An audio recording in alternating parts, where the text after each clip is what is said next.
मांगूंगा तो दूसरे की औकात से मिलेगी, और जब कमाऊंगा तो खुद की औकात से। आप बाहर किसी इंडस्ट्रीज के अंदर आप बाद में लीडर बनते हैं दोस्त, आप बाद में लीडर बनते हैं, पहले खुद के लाइफ में लीडर बनते। वो चीज है जो बंद ताले वो मत सोचो कि भाई साहब मुझे खजाना मिल जाए, रोड पे चलते हुए कोई सूटकेस मिल जाए जिसके अंदर करोड़ों रुपीज, अरबों रुपीज, खरबों रुपीज हो।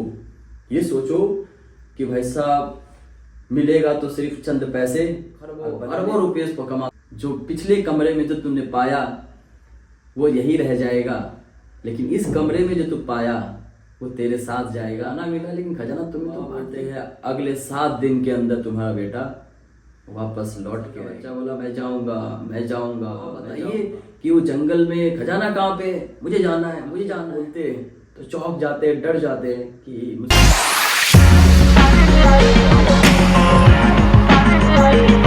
नमस्कार, आप सभी का स्वागत है हमारे YouTube चैनल पे अंकित श्रॉफ ऑफिशियल। आप एक बार फिर आ चुके हैं हमारे चैनल पे, और हमारे चैनल का मुख्य उद्देश्य और मेन पर्पस है आपको एजुकेट करना, आपको मोटिवेट करना और आपको आगे बढ़ाना। कहानी को स्टार्ट करते हैं, और कहानी एक ऐसी स्टोरी है कि जो आपके अंदर से आपको झकझोर के रख देगा, आपको आगे बढ़ाने के लिए हमेशा प्रेरित करेगा। और in this video also you are identify yourself. तो बात है एक गांव की। एक गांव में एक सज्जन सा एक इंसान रहता था। उस सज्जन से इंसान को एक दिन सपना आता है, मीन्स ड्रीम। एक दिन उसको ड्रीम आता है, सपना आता है कि गांव से सटे हुए एक जंगल है, बहुत घने जंगल, और उस जंगल के अंदर एक खजाना है। क्या है? खजाना है। अब वो नींद से उठ जाता है। अब ये सज्जन सा इंसान सोचता है वाह मेरे को ड्रीम आया और सपने में है कि गांव के बाजू में जो जंगल है उस जंगल में एक खजाना है। अब मेन ये है कि कहाँ पे है ये पता नहीं, लेकिन उस जंगल में खजाना है। तो 3 से 4 दिन सुबह सुबह उठकर लगभग 3 से 4 दिन तक वो किसी को बिना बताए जंगल में जाकर दिन रात खजाने को ढूंढता रहा, लेकिन फाइनली उसको खजाना नहीं मिला। खजाने का एड्रेस ही पता नहीं था, और बहुत घना जंगल था। बहुत ढूंढा, लेकिन लास्ट में वो थक हार गया और समझ गया कि सपने सच नहीं होते, बस सपना था आ गया, ऐसा समझ के अब वो अपने सपनों का प्रचार करने लगा। अब वो सपने को जो भी पर्सन उसके मित्र थे, जो भी उसके फ्रेंड्स थे, जो भी पर्सन उसको मिलता था, वो उस अजीब सपने के बारे में उसको बताता था, डिस्कस करता था कि अरे यार मुझे एक दिन सपना आया था, और इस जंगल के अंदर, जो गांव के बाजू वाले जंगल है, उस जंगल के अंदर क्या है, एक खजाना है, लेकिन मैं खोजने भी गया लेकिन वो खजाना मिला नहीं। कितना बकवास सपना है। ऐसे करते करते कानों कान बात पूरे गांव में फैल गई कि एक सज्जन सा इंसान है जिसको सपने में एक गाँव के ये जंगल के अंदर खजाना है। कुछ लोग विश्वास करता था, कुछ लोग सोचता था कि शायद हो भी सकता है। अब जो भी जंगल में जाता था कोई भी काम से, तो खजाना को भी खोजता था लेकिन मिलता नहीं था। अब जो भी ऐसे ही हो चुका था उस गांव का माहौल कि जो भी जंगल से वापस आता था तो उनसे एक ही क्वेश्चन पूछा जाता था कि खजाना मिला क्या। अब वो गांव के सारे पर्सन लगे हैं खजाना खोजने में, लेकिन एक दिन एक बंदा उस जंगल से वापस आता है तो उससे एक इंसान पूछता है कि खजाना मिला क्या। बोलता खजाना तो नहीं मिला, लेकिन जब मैं जंगल से लौट रहा था तो वहाँ पे एक पीपल के वृक्ष के नीचे चबूतरे पे बैठे हुए एक साधु जी, बहुत ही बुजुर्ग साधु, तपस्या कर रहे थे। उसको मैंने कभी यहाँ पे आते जाते नहीं देखा, और अचानक वो दिखे मुझे। मैंने बोला कोई होगा, तपस्या कर रहा होगा। तो गांव वाले ने विचार किया कि वो एकदम बुजुर्ग है और बहुत ही ओल्ड एज के हैं, तो शायद उनको पता होगा कि इस जंगल में खजाना है या नहीं है। पूरे गांव वाले प्लानिंग बनाते हैं और सभी इकट्ठा हो जाते हैं उस बाबा के पास, और नीचे पूरी जनता बैठ जाती है, पूरे गांव बैठ जाते हैं, बहुत भीड़ लग जाता है। बाबा तपस्या में लीन थे, उनको तपस्या को न भंग करते हुए सभी इंतजार करते हैं कि बाबा का तपस्या खत्म होगा। तपस्या खत्म होगा तो हम पूछेंगे कि इस जंगल के अंदर खजाना अगर है तो क्या आपको पता है। तो थोड़ी देर बाद बाबा का तपस्या कंप्लीट होता है और जब वो आंखें खोलते तो चौंक जाते, डर जाते हैं कि मुझसे क्या अपराध हो गया कि पूरे गांव वाले मेरे सामने, और ऐसा क्या हो गया कि पूरा गांव वाला इकट्ठा हुआ है। तो डर गया, चौंक गया। तो एक पर्सन उसमें से उठा और बोलता, बाबा जी आप डरिए मत, हम सभी आपके पास एक सॉल्यूशंस के लिए आए हैं। कुछ दिन पहले हुआ ऐसा था कि एक सज्जन सा इंसान है जिसको एक ड्रीम आया, एक सपना आया कि इस गांव के बाजू में जो जंगल है, उस जंगल के अंदर खजाना है, लेकिन खोजा तो वो मिला नहीं।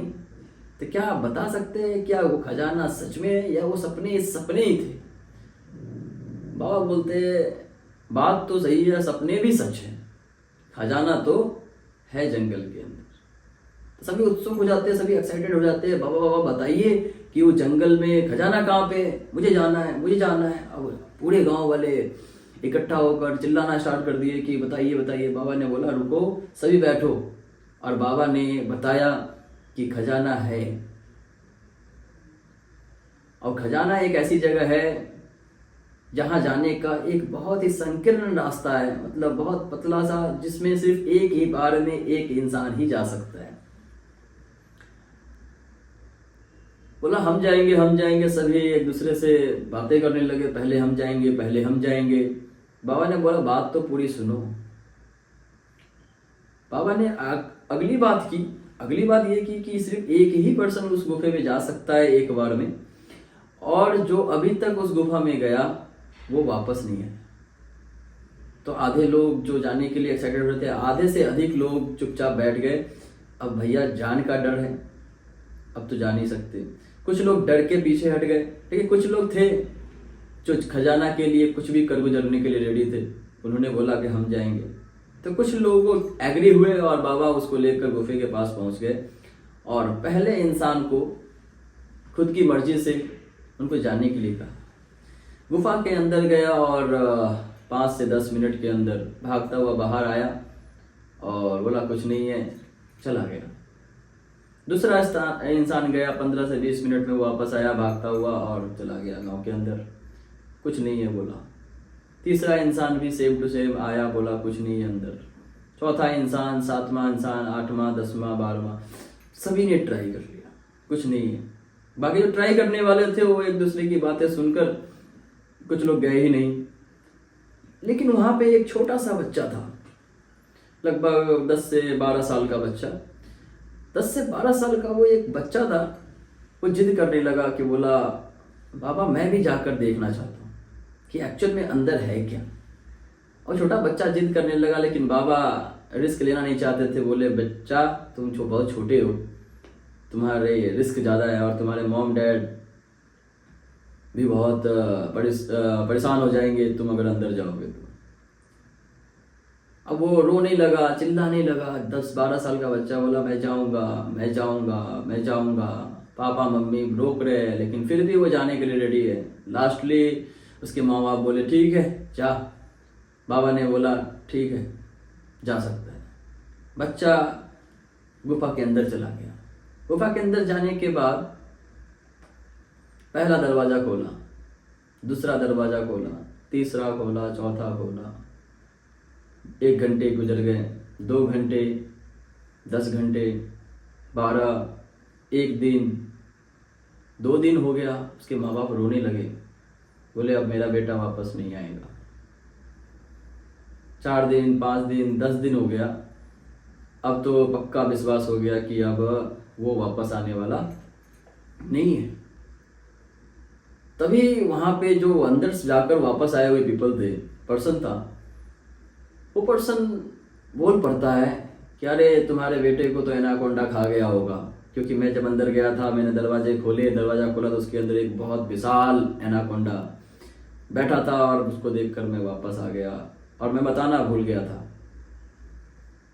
फिर दूसरा पर्सन बोलता है कि मैं भी जब अंदर गया था तो मैंने दरवाजे खोले और उसमें एक शेर था, बहुत दिनों से भूखा शेर था।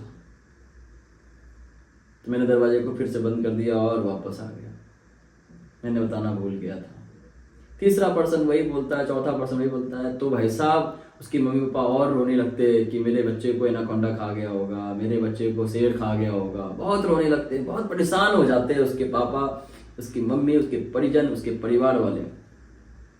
तो बाबा बोलते हैं कि रोने की ज़रूरत नहीं है, अगर वहाँ पे शेर है, वहाँ पे जानवर है, तो तुम्हारा बेटा पक्का लौट के आएगा। और वो बाबा बोलते हैं अगले 7 दिन के अंदर तुम्हारा बेटा वापस लौट के आएगा।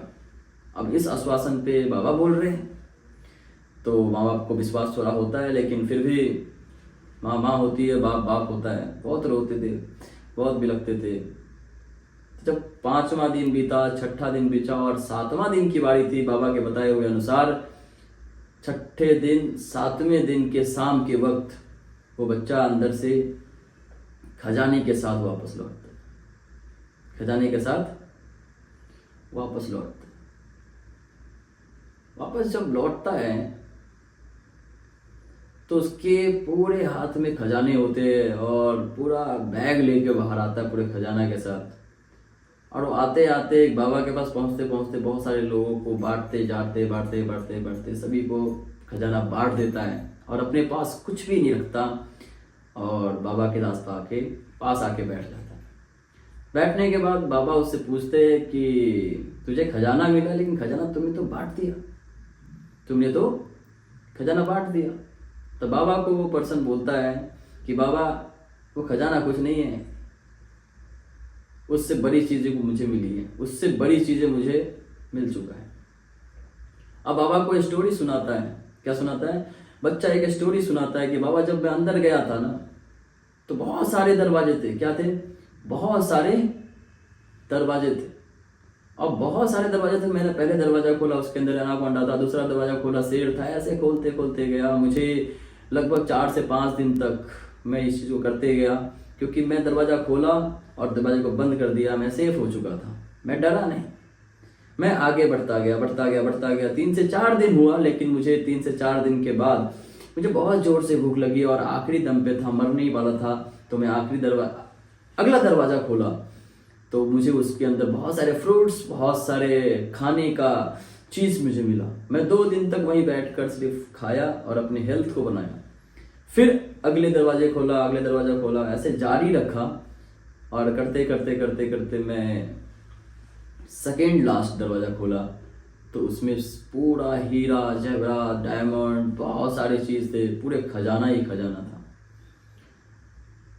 तो खजाना मैं उठाने लगा, मैं बहुत हैप्पी हो चुका था। खजाना जब उठाने लगा तो सभी पूरे रूम खाली हो गए। खाली होने के बाद जब पक्के पे फर्श पे जब खाली फर्श हो गया तो फर्श के ऊपर धूल जमी हुई थी, थोड़ा थोड़ा दिख रहा था। तो मैंने उस धूल को साफ किया तो बोला well done, you deserve it. लिखा हुआ था यू डिजर्व इट, तुम इस खजाना को डिजर्व करते हो।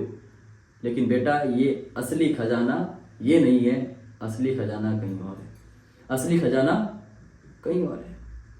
और ये परेशान, मुझे खजाना तो मिल चुका है लेकिन असली खजाना कहाँ है? क्योंकि सेकेंड लास्ट, अब इसके बाद एक और दरवाजा है। लगता है असली खजाना अगले दरवाजे में। अब बच्चा वहाँ से निकलता है और दूसरा दरवाज़ा खोलता है। जब दूसरा दरवाज़ा खोलता है तो उस दरवाजे के, उस रूम के अंदर, उस कमरे के अंदर कुछ भी नहीं होता है। कोई भी वस्तु नहीं होती है, पूरा खाली होता है। जाले लगे होते और उस कमरे के अंदर सारे दरवार, चारों दीवार के ऊपर शीशे लगे होते हैं।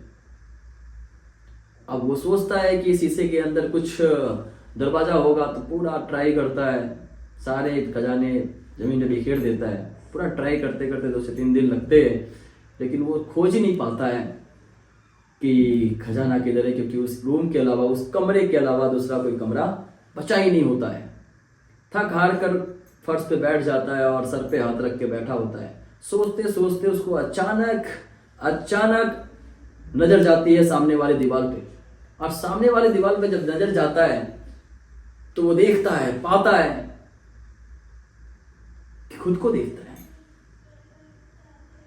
सामने वाली दीवार पे देखता है तो शीशा थी और शीशा के अंदर वो खुद को देखता है। फिर नजर घुमाता है, फिर देखता है, फिर नजर घुमाता है, फिर देखता है। बार बार देखने के बाद उसको एहसास होता है कि कहीं ऐसा तो नहीं कि खजाना तो मैं ही हूँ। जो मैं खजाने के पास पहुंचा तो अंतर यानी वहाँ पे आकाशवाणी होती है, और आकाशवाणी होने के बाद आवाज आता है कि वेल डन, जो पिछले कमरे में जो तुमने पाया वो यही रह जाएगा, लेकिन इस कमरे में जो तू पाया वो तेरे साथ जाएगा।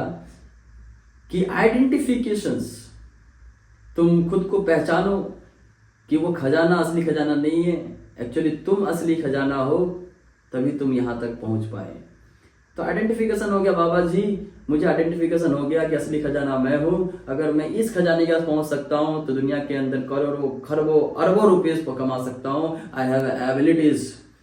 तो डोंट फॉरगेट कि you have a ultimate power, you are creations of God. God is making human beings, but human beings is डॉट बिलीव ऑन योर सेल्फ, अपने ऊपर बिलीव नहीं करता है।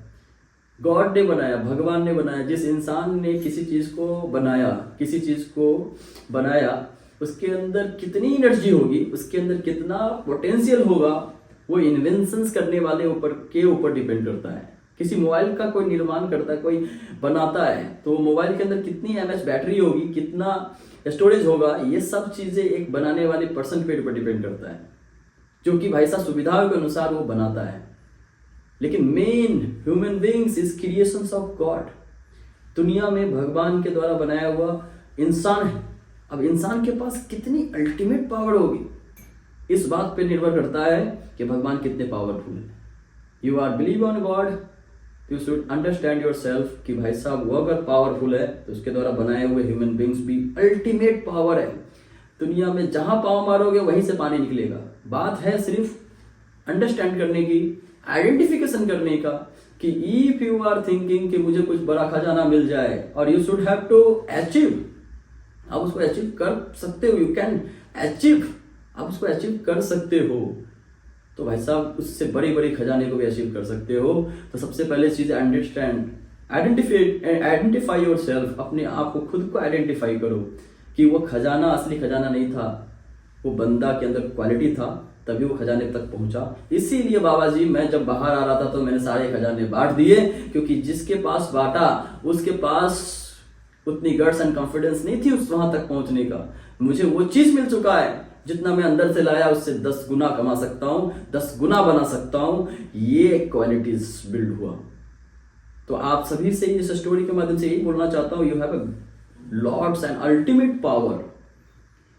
ये मत सोचो कि भाई साहब मुझे खजाना मिल जाए, रोड पे चलते हुए कोई सूटकेस मिल जाए जिसके अंदर करोड़ों रुपीस, अरबों रुपीस, खरबों रुपीस हो। ये सोचो कि भाई साहब मिलेगा तो सिर्फ चंद पैसे, और बनाने पे उतर गया तो पूरी दुनिया की दौलत इकट्ठी हो जाएगी। अगर भीख मिलेगी तो सामने वाले के औकात के हिसाब से, लेकिन कमाने उतरूंगा तो खुद की औकात से कमाऊंगा। तो स्टूडेंट अंडरस्टैंड कीजिए इस स्टोरी से कि इंसान अगर चाहे तो करोड़ों कमा सकता है, लेकिन वो इंसान सोचता है, थिंकिंग करता है। क्या थिंकिंग करता है कि मुझे मुफ्त में मिल जाए, मुझे घर बैठे बैठे मिल जाए, घर के कमरे में मुझे सब कुछ मिल जाए। दोस्त, कॉफी मिल सकता है, खाने मिल सकता है, लेकिन सफलता कमरे में नहीं मिलती।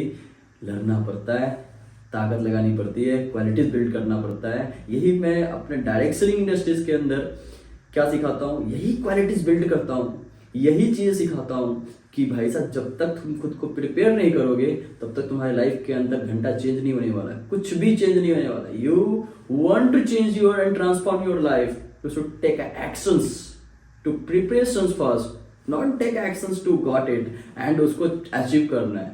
Don't take actions for achieve, take actions for preparations. Every examinations you want to top in examinations, you should have to preparations good.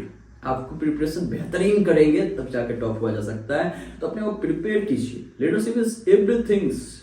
Leader is creator, result, result is creator, leader is creator, rejections, leader is creator, excuses, everything is created by man. People are creating a 5 atoms bomb. Name APJ Abdul Kalam. 5 परमाणु बम बनाए जो किसी भी देश के अंदर, किसी भी जगह को नष्ट कर सकता है। तो देखिए इंसान क्या क्या क्रिएट कर चुका है, लेकिन हम एक गांव के अंदर बैठे हुए और इस वीडियो को देख रहे हैं और उसके बाद भी हम सोच रहे हैं तो हमसे नहीं हो सकता, हम आगे नहीं बढ़ सकते। आइडेंटिफाई करो, प्रिपेयर करो। दुनिया की कोई युद्ध नहीं है जिसके लिए प्रिपरेशन ना हो सके। सभी चीज के लिए प्रिपरेशन हो सकता है, एवरीथिंग्स के लिए प्रिपरेशन हो सकता है। बात है सिर्फ खुद को जोश एंड जुनून भरने का। किस चीज के लिए? प्रिपरेशन के लिए। ये बुक है यहाँ पे, ये आपको क्या करेगा? आपको प्रिपेयर करेगा। You should take action. जब कर लेंगे तो आपको भाई साहब बहुत सपोर्ट करेगा। Educate yourself. This is a many single way to experience you. Education बहुत इंपॉर्टेंट है। एजुकेशन वो चीज है जो बंद ताले को खोलता है।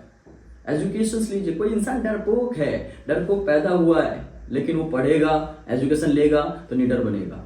कोई इंसान चांद पे जाने के लिए डरता था, लेकिन education is make us possible.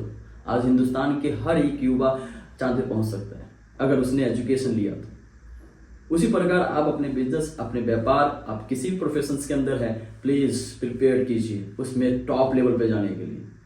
You are leader of your life. किसी बिजनेस, किसी व्यापार, किसी इंडस्ट्रीज के अंदर आप बाद में लीडर बनते हैं दोस्त। आप बाद में लीडर बनते हैं, पहले खुद के लाइफ में लीडर बनते हैं लोग। तो पहले खुद को लीडर बनाइए, खुद को अपने डायरेक्शन दीजिए, स्टेयरिंग लीजिए।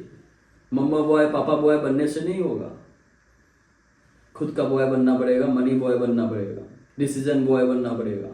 तब जाके डिसीजन ले पाएंगे, जब आके कुछ क्रिएट हो सकता है।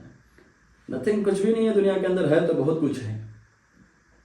पाने वालों के लिए थक गए वो पापा के इतने चीज पड़े हुए हैं, और नहीं पाने वालों के लिए बहाने हैं कि ठंडी का मौसम चल रहा है, गर्मी का मौसम चल रहा है, बरसात के मौसम चल रही है। समझ रहे हो ना मेरे बातों को? तो उठिए, डिसीजन लीजिए, कुछ भी कीजिए बड़ी शिद्दत से कीजिए। खुद को पहचानिए कि मैं इसमें टॉप करूंगा, मैं अपनी क्वालिटीज बनाऊंगा। मैं भीख में मांगा हुआ पैसे का एक्सपेक्टेशन नहीं करता, मैं खुद की एबिलिटी बनाऊंगा। लाखों करोड़ों अरबों रुपये जब भीख मांगूंगा तो दूसरे की औकात से मिलेगी, और जब कमाऊंगा तो खुद की औकात से मिलेगा। तो ये स्टोरी से आपको सीख यही देना चाहता हूँ कि आइडेंटिफाई करें खुद को। अगर आपके अंदर एबिलिटीज़ है, आपके अंदर है टैलेंट, आपके अंदर है जोश, जुनून, पागलपन, खुद सीख कर कुछ बिल्ड करने का, तो लगाइए दिमाग और आइए साथ और करिए कुछ बड़ा। Thank you so much. मिलेंगे अगले वीडियोस के अंदर। अच्छा लगा हो तो लाइक कीजिए, शेयर कीजिए, कमेंट कीजिए और अगले वीडियो का वेटिंग कीजिए। Thank you so much. दिल से आभार आप सभी का। Thank you so much everybody.